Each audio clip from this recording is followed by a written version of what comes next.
राम राम जी, सभी भाई बहनों को राम राम। मैं हूं बाबा रामदास और आप देख रहे हैं स्लो जिंदगी और बाबा की खरी खोटी। आज मेरे साथ जयपुर से जुड़ गए हैं बड़े भाई संजय दीक्षित जी। भाई साहब प्रणाम। आप सभी को प्रणाम, दर्शकों को सभी को नमस्कार। तो भाई साहब एक अंग्रेजी कहावत है, पहली तो है कि success is the best revenge, hmm. और दूसरी है कि revenge is the dish which tastes best when eaten cold. When served cold. Revenge, हाँ, व्हेन सर्व्ड कोल्ड। तो सर एक बार याद होगा कि शरद पवार ने मोदी जी को धोखा दिया था। रात को 12 बजे शपथ दिलवाई और अगले दिन समर्थन देने से मना कर दिया, एंड बड़ा एम्बैरेसमेंट हुआ 12 था। बजे नहीं, 5:30 बजे शपथ दिलवाई थी अच्छा, सवेरे। सुबह 5:30 बजे। जी। और फिर समर्थन दिया नहीं, and it was really embarrassing specially for Modi जी।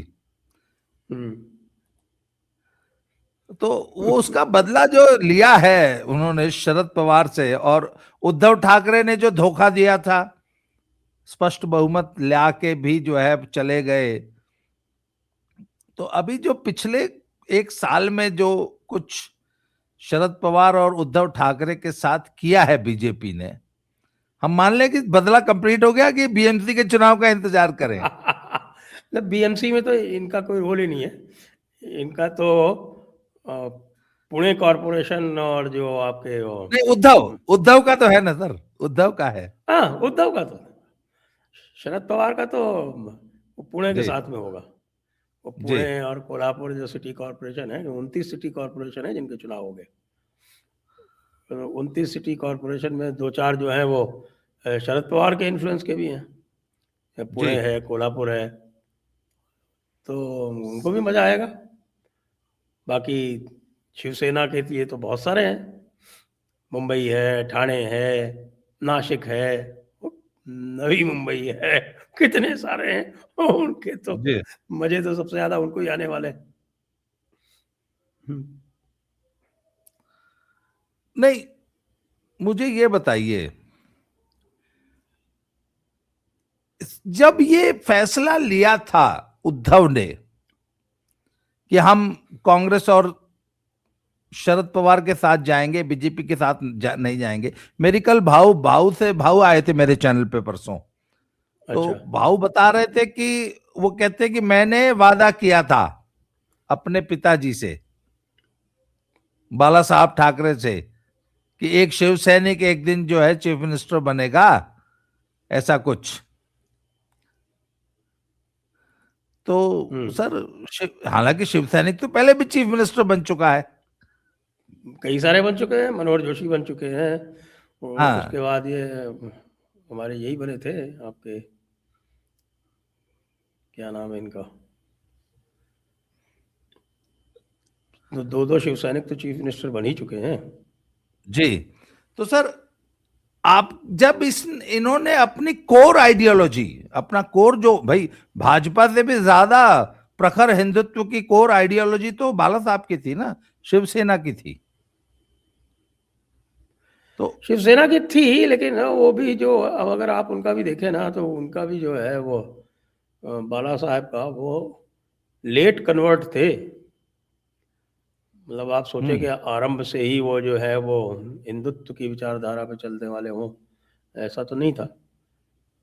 आरंभ में तो वो कांग्रेस के साथ मिल के चलते थे। उन्होंने दत्ता सामंत के विरुद्ध आरंभ किया था। उस समय वो दक्षिण भारतीयों के विरुद्ध हुआ करते थे, और कांग्रेस के साथ मिलकर दत्ता सामंत के विरोध में काम किया करते थे। इमरजेंसी का उन्होंने समर्थन किया था, यदि आपको याद हो तो। जी बाद में फिर उन्होंने हिंदुत्व में परिवर्तित हो गए, लेकिन हाँ, हिंदुत्व में परिवर्तित हो गए तो हिंदुत्व उन्होंने छोड़ा नहीं मरते दम तक, तो ये अवश्य कहा जाएगा। जी बाकी संतान तो वही वाली बात है कि साहब कि पूत कपूत तो क्या धन संचय, और पूत सपूत तो क्या धन संचय। तो इतना सब संचय करके गए इस कपूतों के लिए, और पूत भी कपूत निकला, भतीजा भी कपूत निकला।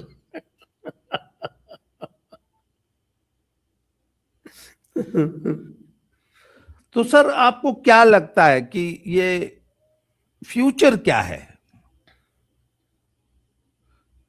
आज उद्धव ठाकरे का क्या फ्यूचर है?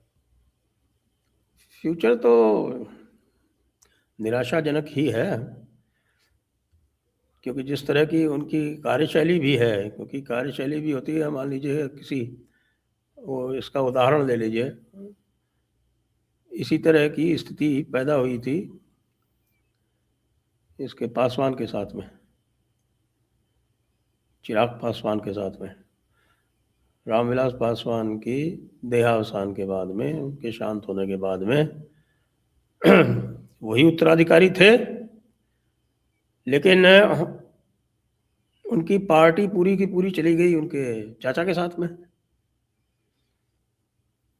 तो चाचा के साथ में पार्टी चली जाने के बाद में उसने जो है वो बिल्कुल जमीन पे काम करके, संगठन के स्तर पे काम करके, नीचे से पूरे सबको उठा के, सबको साथ में लाके, और वही मोदी जी जिन्होंने चिराग के बदले चाचा को अपनी टीम में ले लिया था, मंत्री पद भी दे दिया था, उन्होंने ही चाचा को त्याग के वापस चिराग को गले लगाया। वो इसलिए कि चिराग ने जमीन पे जाके मेहनत की, संगठन वैसे भी जो भी उसके साथ में था उसको एक्सपेंड किया, काम किया जाके ग्राउंड पे। फिर से सारे उसने अपने जो ग्राम स्तर का संगठन था, ब्लॉक स्तर का संगठन था, जिला स्तर का संगठन था, पूरा तैयार करके और घूमा वो को चारों तरफ। अपना उसका जो कांटेक्ट था, उसकी जो कॉन्स्टिट्यूएंसी थी, उसके जो लोग थे, उनसे सबसे संपर्क करके पूरा का पूरा रिकवर कर लिया। इसी का कॉन्ट्रास्ट कीजिए उद्धव ने क्या किया। उद्धव तो आज भी मातोश्री से नहीं निकलते हैं तो कभी शरद पवार उनको कहीं बुलाते हैं किसी होटल में तो वहां चले जाते हैं, इसके अलावा तो कुछ नहीं करते। तो इनकी जो कार्यशैली है और इनके जो काम करने का तरीका है, जो कि एक तरह से कहूँ कि मैं अकर्मण्यता टाइप का है, वो भी इसमें कंट्रीब्यूट करता है। ये खाली इसलिए नहीं है कि एक नाथ शिंदे जो है वो इनकी पार्टी ले उड़े। एक नाथ शिंदे यदि इनकी पार्टी ले भी उड़े थे तो मैंने आपको उदाहरण दे दिया कि किस तरह से चिराग पासवान के चाचा जी उनकी पार्टी ले उड़े थे और चिराग पासवान ने उसको ग्राउंड लेवल से रिकवर किया। ये तो गए ही नहीं ग्राउंड लेवल पे, तो क्या रिकवर करेंगे? नहीं, सर एक बात है ना, विधायक एमपी चले जाना एक अलग बात होती है, मुख्य चीज होती है वोटर किसके साथ हैं। हाँ तो भाई चिराग ने तो तो वोटर को ही पकड़ा ना, फिर उसने कहा ठीक है हाँ, चले गए चिराग विधायक, ने कोई बात वोटर को नहीं। पकड़ा। अब उद्धव चिराग ने के वोटर चले को, विधायक मान लीजिए चले गए थे, तो उद्धव ने क्या किया रिकवर करने के लिए? ग्राउंड लेवल पे अपने वोटर को रिकवर करने के लिए उद्धव ने क्या किया? कुछ भी नहीं किया। वो तो उसी नक्शेबाजी में है कि बस बाला साहब के नाम पे वोट आएगा, शिवसेना के नाम पे वोट आएगा। शिवसेना ही नहीं बची, और तो वो शिवसेना यूबीटी हो गए, उनका धनुष बाण वाला जो सिंबल था वो भी चला गया। तो ना तो पार्टी बची, ना विधायक बचे, ना सिंबल बचा, ना नाम बचा। तो खाली एक ही चीज थी उनके पास कि वोटर बचा था, उस वोटर को वो रिकवर करते जाते। वो भी नहीं किया उन्होंने, फिर क्या बचा? अब उनके पास कुछ भी नहीं है। थोड़ा बहुत जिसको कहते हैं कि मरा हाथी भी 1.25 लाख का होता है, तो ये पूरी तरह ध्वस्त होते होते समय लगेगा। इसी तरह से चलते रहेंगे। जैसे कि आप उदाहरण ले लीजिए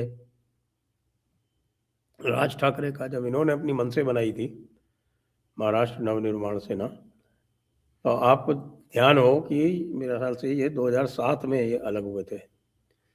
2007 में अलग होने के बाद में 2009 में इन्होंने पहला इलेक्शन लड़ा था लोकसभा का, और इनके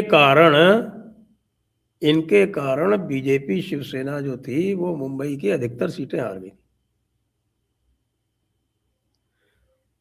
मुंबई महानगर क्षेत्र में 6 सीटें हैं और ग्रेटर मुंबई में 10 सीटें, थाने कल्याण मिला के, थाने कल्याण भिवंडी पालघर ये 4 और आ जाती हैं, और बाकी मुंबई की सीटें, इन 10 सीटों में मेरे ख्याल से ये शिवसेना वगैरह जो है, ये बीजेपी शिवसेना 2 या 3 सीटें जीत पाए थे।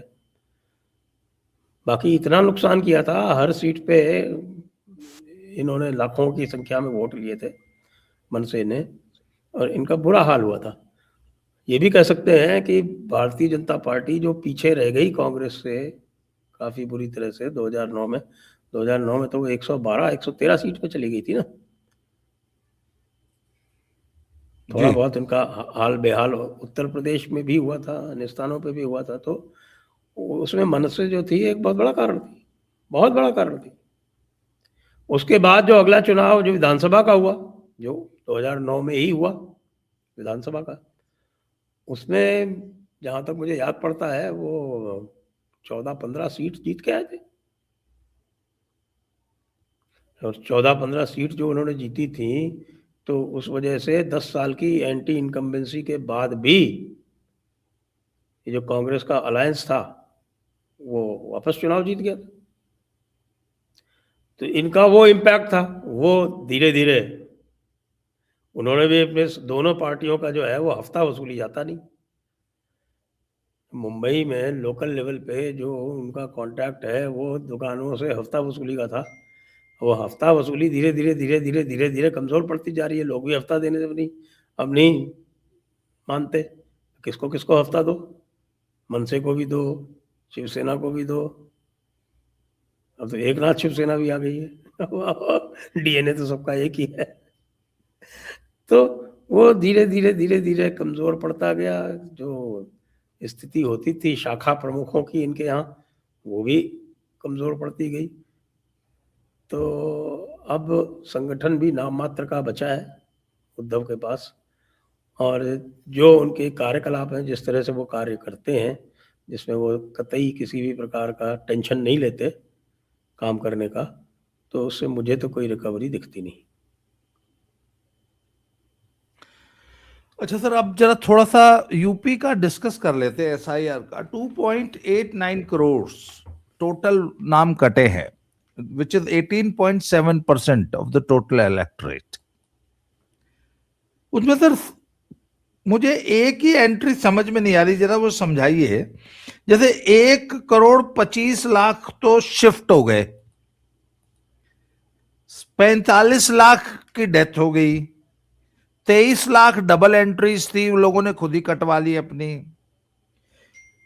2 एंट्रीज हैं, एक 9.4 lakh did not return form, इसका क्या मतलब है? और उसके बाद 84.5 लाख, 84 लाख लोग एब्सेंट है। ये एब्सेंट क्या है?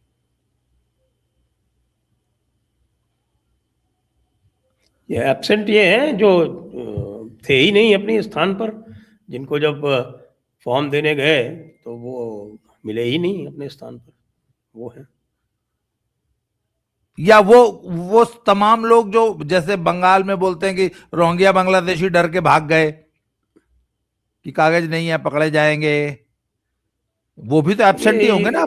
इसको ASDD बोलते हैं, ASDD, absent, shifted, dead and duplicate. ये जो आप 2.89 करोड़ जो है ये ASDD है।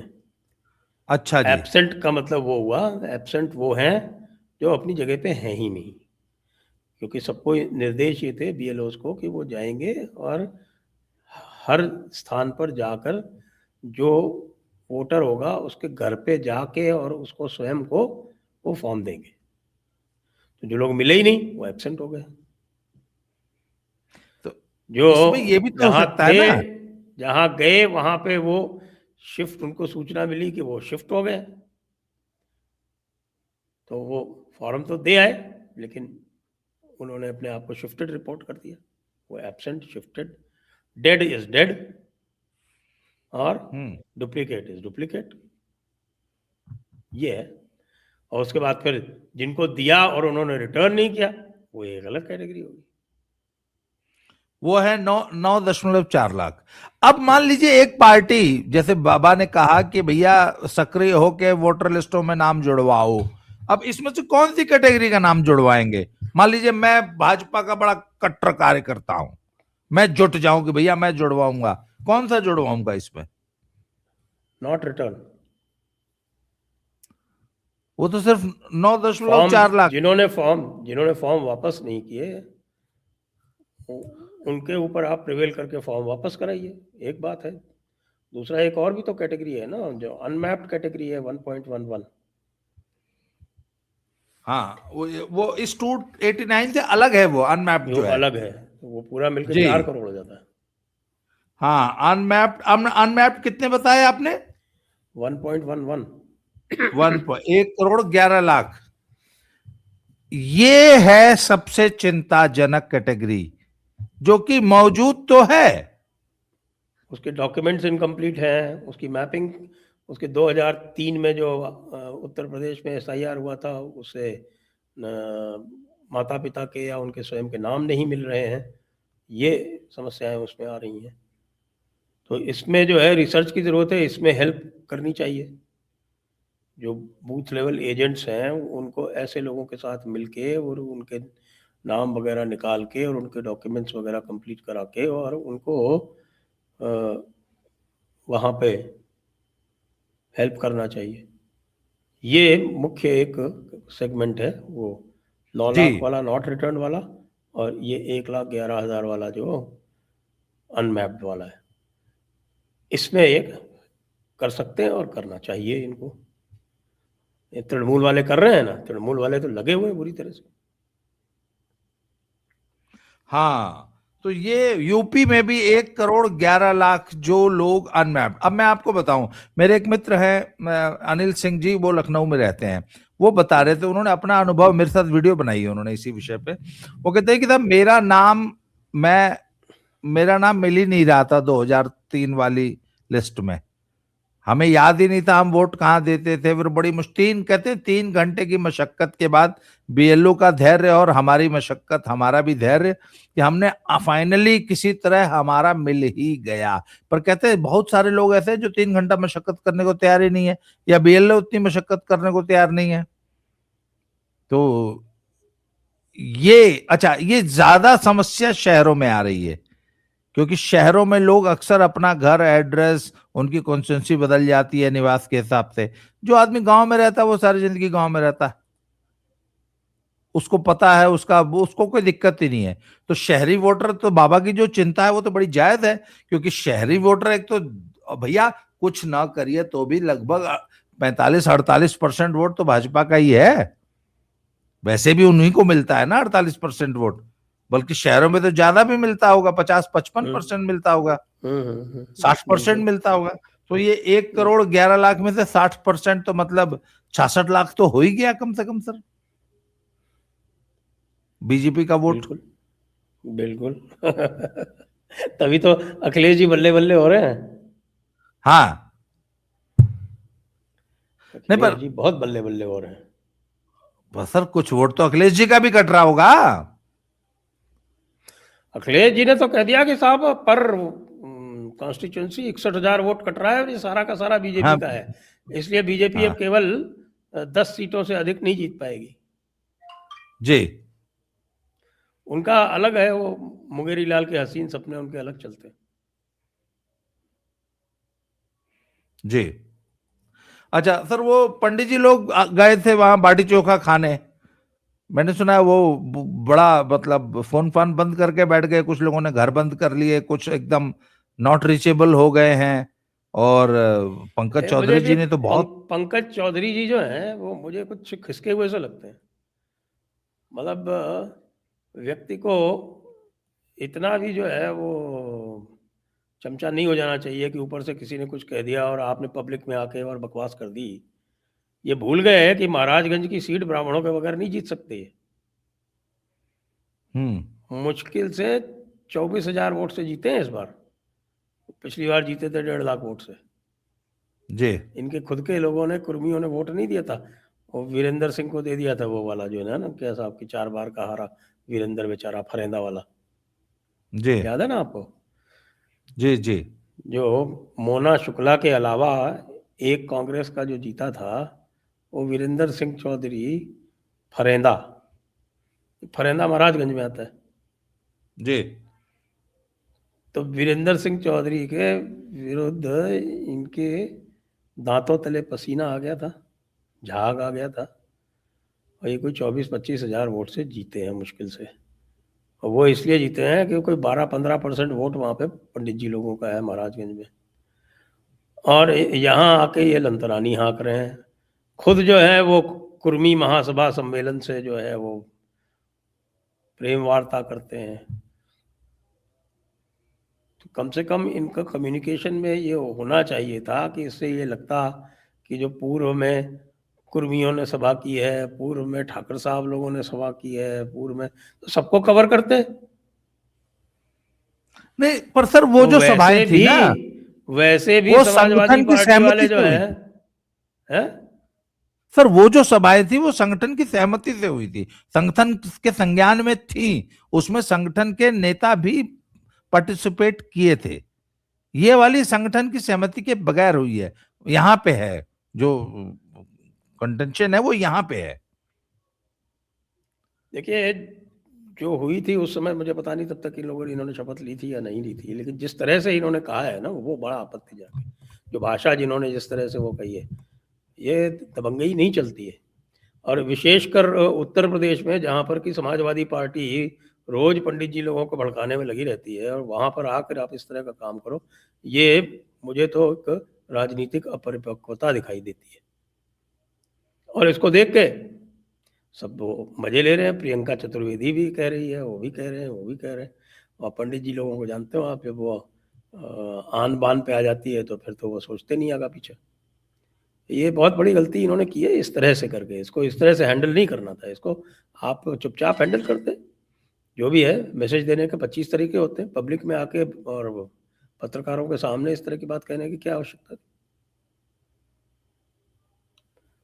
मैं तो इसको टोटल पॉलिटिकल इमेच्योरिटी मानता हूँ। और इसकी एक चीज़ पक्की हो गई है कि ये अपना चुनाव अगला बुरी तरह से हारेंगे।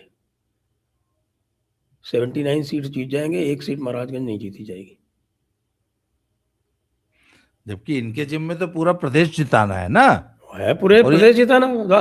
आते ही तो सबसे पहले कुल्हाड़ी पैर मार दिए। इतनी सी अगर बुद्धि नहीं है तो ऐसे व्यक्ति को क्या बना दिया इन्होंने संगठन का अध्यक्ष? जो भाषा इन्होंने उपयोग में लाई है, जिस तरह से बोले हैं, जिस अंदाज में बोले हैं, वो तो देखिए ना आपने। जी। कौन बोलता है ऐसे?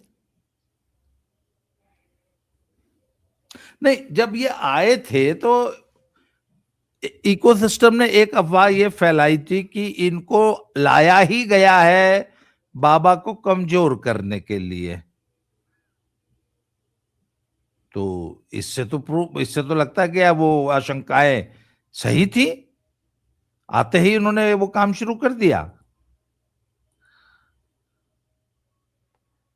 ये तो पता नहीं कि बाबा को कमजोर करने के लिए, अगर ये फैल जाएगी बात कि बाबा को कमजोर करने के लिए लाए गए हैं, तो सारे लोग बाबा के पीछे हो जाएंगे। उससे तो बाबा को फायदा ही होगा। हाँ। इनका क्या होगा ये फिर पता करना पड़ेगा,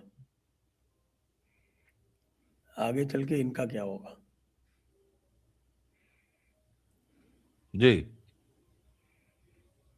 तो सर, ये जो 5 तारीख से देशव्यापी आंदोलन करने जा रहे हैं राहुल जी, और मनरेगा बचाओ और धन्यवाद यात्रा यूपी में, इस पे क्या कहा जाए? मनरेगा तो उनको बचा ही लेना चाहिए, और अलग से एक मनरेगा टाइप का प्रोग्राम और चला दें अपने अपने अपने स्टेट्स में, जिससे रही सही जितनी भी बची हुई है वो भी डूब जाए वो स्टेट।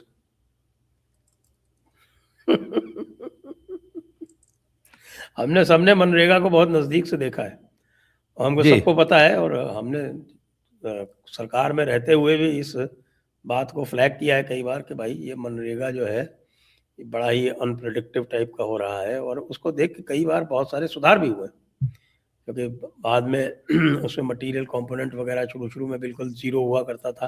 फिर बाद में मटेरियल कंपोनेंट जोड़ा गया, बहुत सारे और चेक्स और बैलेंसेस लाए गए जिससे कि प्रोडक्टिव काम हो, परमानेंट नेचर के काम हो।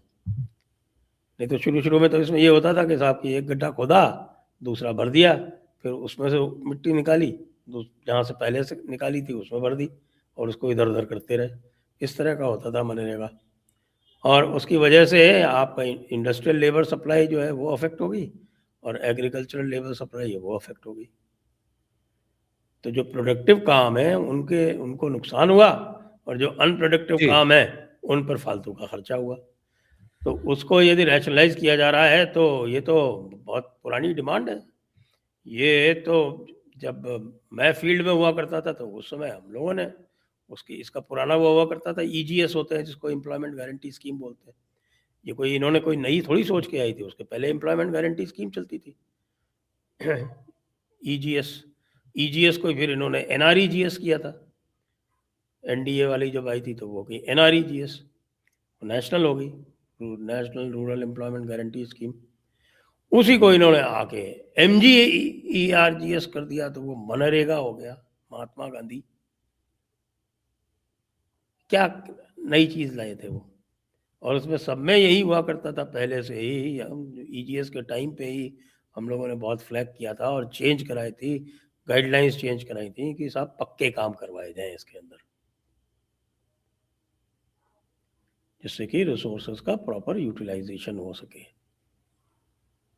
अब वही चीज वापस ले आए हैं ये जी राम जी करके। अब इनको पता नहीं तकलीफ किस चीज से है। स्कीम जो है वो मॉडिफाई हो गई उससे है, या कि गांधी जी का नाम चला गया उससे है। नहीं, पर पहले पूज्य बापू भी तो आया था नाम, तो पूज्य बापू बदल के जी राम जी क्यों किया?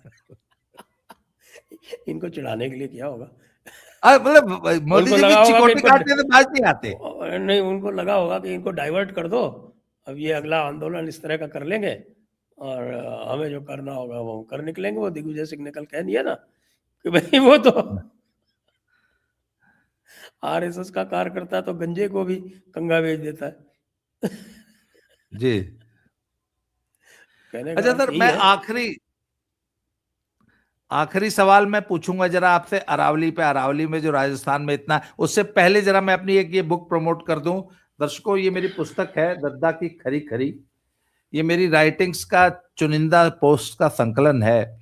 इसका इसका मूल्य है 600 रुपया, और इस 600 रुपए को हम इस्तेमाल करने जा रहे हैं अपने हमारे मंदिर और आश्रम में जो गौशाला और पशु चिकित्सालय का निर्माण हो रहा है, प्रस्तावित है, उसमें ये पैसा खर्च होगा। आपकी भी 600 की भागीदारी हो जाएगी। आप ये 7696409623 पे, गूगल पे, फोन पे, पेटीएम या इस अकाउंट में जो सामने दिया हुआ है, इसमें 600 रुपया भेज के और अपना address, phone number, pin code वगैरह हमें इसी नंबर पे व्हाट्सएप कर देंगे तो ये पुस्तक आप तक पहुंच जाएगी। इसके अलावा भी यदि आप गौशाला में सहयोग करना चाहते हैं तो ऊपर जो क्यूआर कोड दिया है उस पर कर सकते हैं। अच्छा, अब सर चर्चा को आगे बढ़ाते हैं। अंतिम प्रश्न सर, ये जो अरावली आपका, मैं अभी कल एक वीडियो सुन रहा था कि 2006 से ही अरावली की यही परिभाषा राजस्थान में पहले से लागू है, जी और यही अशोक गहलोत थे, कहते हैं कि नहीं अरावली की माइनिंग बंद करेंगे तो इकोनॉमी डूब जाएगी, हमारी जीडीपी डूब जाएगी, इकोनॉमी के लिए घातक मुझे हो तो अभी तक जाएगा। ये समझ में नहीं आया कि झगड़ा क्या है। यही मैं कह रहा था उस वीडियो में भी कि भाई 2002 में अशोक गहलोत चीफ मिनिस्टर हुआ करते थे, और उस समय एक कमेटी उन्होंने बैठा ली थी, कोर्ट के आदेश से ही बैठा ली थी। कोर्ट के आदेश से वो कमेटी बैठी थी, उसने ये परिभाषा दी थी, जिस परिभाषा को फिर कोर्ट में सबमिट कर दिया गया उनके समय ही। 2006 में कोर्ट ने वो परिभाषा मान ली। राजस्थान में 2006 से यही परिभाषा लागू है, और अब जो हुआ है वो ये हुआ है कि इस परिभाषा को कोर्ट ने गुजरात, हरियाणा और दिल्ली में भी बढ़ा दिया है। ये किया है उसने। तो समस्या कहाँ है, क्यों है, कैसे है, क्या हो जाएगा? अरावली जो है वो केवल पहाड़ के नाम से ही तो नहीं जाना जाता। पूरा अरावली जो है लगभग मेरे ख्याल से 70-80% तो पहले से ही वन क्षेत्र के अंतर्गत है। वन क्षेत्र में है, प्रोटेक्टेड रिजर्व्स हैं और दुनिया भर के प्रोटेक्टेड एरियाज है। वहाँ पे कानूनी तो रूप से तो वहाँ आज भी नहीं हो सकती कोई किसी भी तरह की किसी तरह का खनन। जो है, जो ओपन एरिया है, वो इसका तो आंकड़ा दिया भी गया था, कोई 0.19% ओपन है। तो कुछ तो ओपन रहेगा ही भाई ना। ऐसा तो है नहीं कि साहब अरावली के क्षेत्र में आसपास रहने वाले जो हैं वो सब पूरे की पूरे आदिम अवस्था में चले जाएंगे। ऐसा तो होता नहीं। तो ये जो अरावली बचाओ के नाम पे कांग्रेस और कांग्रेस का पूरा इकोसिस्टम, उसमें बहुत सारी किसान जत्थेबंदियां भी शामिल हो रही हैं। एक बार वो आ गया कोई था। कोई किसान जत्थेबंदियां शामिल नहीं हो रही हैं। सारे के सारे जो हैं वो कोई इससे प्रसन्न नहीं है कि साहब के अरावली में हर तरह का काम बंद कर दिया जाए। ये सब इनकी कहानी है, चलेगी कुछ दिनों तक। अब मुझे लगता है कि ये लोगों ने हल्ला वल्ला किया, मीडिया में हल्ला वल्ला हुआ, तो कोर्ट जो है वो फिर से उसने टेकअप कर लिया। कल मुझे बताया गया कि कल फिर से लगा है वो केस। तो इसलिए बहुत सारे लोगों ने मुझको कहा टिप्पणी करो टिप्पणी करो। मैं कहा यार क्या टिप्पणी करूं इस पे। राजस्थान में तो 19 साल से लागू है। अब मैं आज क्या नहीं टिप्पणी करूं इसमें। और बाकी जहां अवैध खनन होता है वो हर सरकार में होता है, और हर सरकार में उसकी चुंगी और चंदा वसूला जाता है। ये हम ग्राउंड लेवल पे जानते हैं।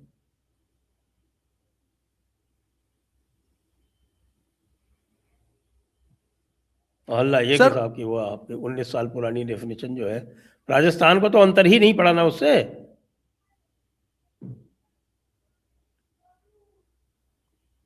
अगर किसी को हल्ला गुल्ला करना है तो हरियाणा में करे, गुजरात में करे। राजस्थान में तो ये चीज 19 साल से लागू है। सर मैं आपको याद दिलाऊं कि जब आम आदमी पार्टी की सरकार पंजाब में आई थी, तो पंजाब में ये केजरीवाल ने कहा था कि 50,000 करोड़ रुपया तो मैं ऐसे ऐसे ऐसे ऐसे करके जुटा लूंगा, और जितनी मैंने सब्सिडीज अनाउंस की उसमें उसमें से 20-30 हजार करोड़ रुपया माइनिंग से आना था। सर ये जब आए तो अगले 6 महीने तक ये इन्होंने अपनी कोई माइनिंग की पॉलिसी ही डिक्लेयर नहीं की। उस दौरान मुझे अच्छी तरह याद है पंजाब में जितने निर्माण कार्य थे सब बंद हो गए थे, क्योंकि गिट्टी और बालू की इतनी जबरदस्त शॉर्टेज हो गई, और गिट्टी बालू और सभी कंस्ट्रक्शन मटेरियल के दाम 3 गुना बढ़ गए थे। और जितने बड़े बड़े ये प्रोजेक्ट्स है, ये एक्सप्रेसवेज वगैरह जितने बन रहे थे, रोड, ये सारे के सारे प्रोजेक्ट बंद हो गए। क्यों? बोले जी गिट्टी और बालू की उपलब्धता ही नहीं है, कहां से लाएं। तो सर ये तो जो इनकी जो पॉलिसी है, ये तो पूरा का पूरा मतलब सचमुच कंस्ट्रक्शन इंडस्ट्री को ही पूरा बिठा देंगे, इनकी हठ धर्मिता, अदूरदर्शिता। जी।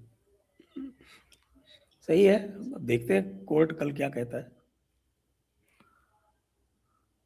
बहरहाल मुझको कम से कम 25 रिक्वेस्ट आई कि साहब इसके ऊपर आप बनाइए, और मैं जितना उसको देखूं मैं कहूँ कि यार मैं इस पर क्या बनाऊं, क्या बोलूं उस पर।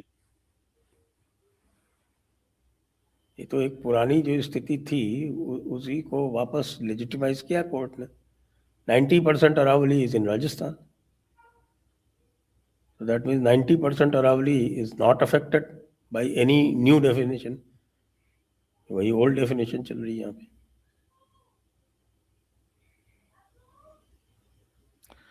तो सर आज की चर्चा को समाप्त करते हैं। आपने समय दिया इसके लिए आभार, धन्यवाद। दोबारा मिलते हैं, तब तक जय श्री राम, हर हर महादेव। जय श्री राम।